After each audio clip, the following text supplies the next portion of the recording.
ಅದಕ್ಕೆ ಅದಕ್ಕೆ ಅದಕ್ಕೆ ಅರ್ಜುನ್ ಬಂದ ಮನೆಗೆ? ಹಾ ಬಂದಿದ್ದಾನೆ. ಯಾಕೆ ಯಾಕೆ ಏನು ಅಂತ ಆಮೇಲೆ ಹೇಳ್ತೀನಿ, ನೀವು ಒಂದು ನಿಮಿಷ ಸುಮ್ಮನಿರಿ. ಅರ್ಜುನ್, ಅರ್ಜುನ್ ಬಾ ಹೊರಗೆ. ಇವತ್ತು ನೀನು ನನ್ನಿಂದ ತಪ್ಪಿಸ್ಕೊಳ್ಳೋಕೆ ಸಾಧ್ಯ ಇಲ್ಲ. ಏಯ್, ಯಾಕೋ ಅವನ ಹಕ್ಕೋಗ್ತಾ ಇದೆಯಾ? ಪಾಪ ಅವನೇ ಗಾಡಿಯಿಂದ ಬಿದ್ದು ಪೆಟ್ ಮಾಡ್ಕೊಂಡು ಬಂದಿದ್ದಾನೆ. ಏನು, ಗಾಡಿಯಿಂದ ಬಿದ್ದಿದ್ದಾನ? ಹೌದು ರುದ್ರ, ಮನೆಗೆ ಬರ್ಬೇಕಾದ್ರೆ ಬಿದ್ದಂತೆ. ಹಣೆಗೆ ಕೈಗೆ ಪೆಟ್ ಮಾಡ್ಕೊಂಡಿದ್ದಾನೆ. ಅದಕ್ಕೆ ಹೋಗಿ ರೆಸ್ಟ್ ತಗೋತಾ ಇದ್ದಾನೀಗ. ಅಷ್ಟೇ ತಾನೆ, ಪ್ರಾಣ ಹೋಗೋವಂಥದ್ದೇನಾಗಿಲ್ವಲ್ಲ. ನಾನು ಈಗಲೇ ಅವನ ಜೊತೆ ಮಾತಾಡಬೇಕು. ಅರ್ಜುನ್,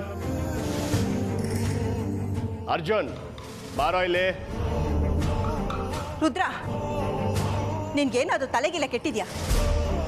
ಪಾಪ ಅವನು ತಲೆಗೆ ಪೆಟ್ ಮಾಡ್ಕೊಂಡು ಬಂದು ಮಲಗಿದ್ದಾನೆ. ನೀನು ನೋಡಿದ್ರೆ ಪ್ರಾಣ ಹೋಗೋಂಥದ್ದು ಏನೂ ಆಗಿಲ್ಲ ಅಂತ ಹೇಳ್ತಿದ್ದೆಲ್ಲ. ಅಲ್ಲ, ಅವ್ನು ನಿಮ್ಮನೆ ಮಗ ಅನ್ನೋದನ್ನ ಮರ್ತ್ಬಿಟ್ಯಾ ನೀನು? ಮರಿದೇ ಇರೋದಕ್ಕೆ ನಾನೀಗ ಅವನ್ನ ಕರಿತಾ ಇರೋದು. ಮನೆ ಮಗ ಆದವನು ಈ ಮನೆ ಗೌರವ ಕಾಪಾಡಬೇಕು. ಅದನ್ನು ಬಿಟ್ಟು ಗೌರವಕ್ಕೆ ಧಕ್ಕೆ ಬರೋವಂಥ ಕೆಲಸ ಮಾಡಬಾರ್ದು. ಅಂಥ ಕೆಲಸ ಏನು ಮಾಡ್ದ ಅರ್ಜುನ? ಇವತ್ತು ಅದು ಯಾರ್ದೋ ಮನೆ ಮುಂದೆ ನಿಂತಿದ್ದ, ಒಳ್ಳೆ ಪೊರ್ಕಿ ಥರ. ವಿಚಾರಿಸೋಣ ಅಂತ ಹೋದರೆ ನನ್ನ ಕೈಗೆ ಸಿಗದೆ ಹೊರಟೋದ. ನೀನು ಅವನ ವಯಸ್ಸಿನಲ್ಲಿದ್ದಾಗ ಮಾಡಿದಷ್ಟು ಪುಂಡಾಟಿಕೆ ಅವನೇನು ಮಾಡಿಲ್ಲ ತಾನೆ?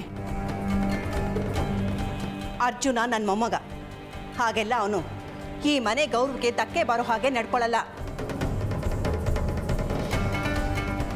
ಅದೇನು ಅಂತ ನಾನು ವಿಚಾರಿಸ್ತೀನಿ, ಆವಾಗ ನಿಮಗೆ ಗೊತ್ತಾಗುತ್ತೆ ಅವನೇನು ಮಾಡಿದ್ದಾನೆ, ಅವನೇನು ಬಿಟ್ಟಿದ್ದಾನೆ ಅಂತ.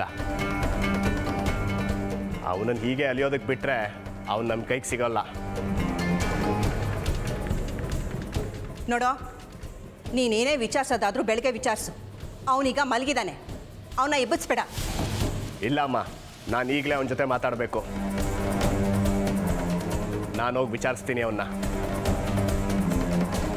ಬೇಡ ರುದ್ರ, ಅವನು ಈಗ ತಾನೇ ಹೋಗಿ ಮಲ್ಕೊಂಡಿದ್ದಾನೆ. ದಯವಿಟ್ಟು ಅವನು ಡಿಸ್ಟರ್ಬ್ ಮಾಡಬೇಡ.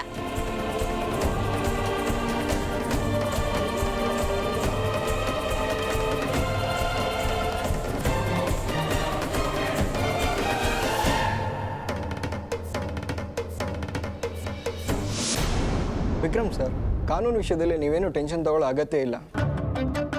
ಇಂಡಿಯನ್ ಅಡಾಪ್ಷನ್ ಆ್ಯಕ್ಟ್ನಲ್ಲಿ ಸಿಟಿ ಕೋರ್ಟ್ನಲ್ಲಿ ಫೈಲ್ ಸಬ್ಮಿಟ್ ಮಾಡಿ ಡಿಗ್ರಿ ಒಂದು ತೊಗೊಬೇಕಾಗತ್ತೆ. ಅದಕ್ಕೆ ಸಂಬಂಧಪಟ್ಟ ಎಲ್ಲ ಪ್ರೊಸೀಜರ್ಗಳನ್ನ ನಾನು ರೆಡಿ ಮಾಡ್ಕೊತೀನಿ. ಸರಿ ಸರ್, ಆದಷ್ಟು ಬೇಗ ಎಲ್ಲ ಪ್ರೊಸೀಜರ್ಸ್ ಮುಗಿದ್ರೆ ಒಳ್ಳೆಯದು. ಯು ಡೋಂಟ್ ವರಿ, ನಾನೆಲ್ಲ ನೋಡ್ಕೊತೀನಿ.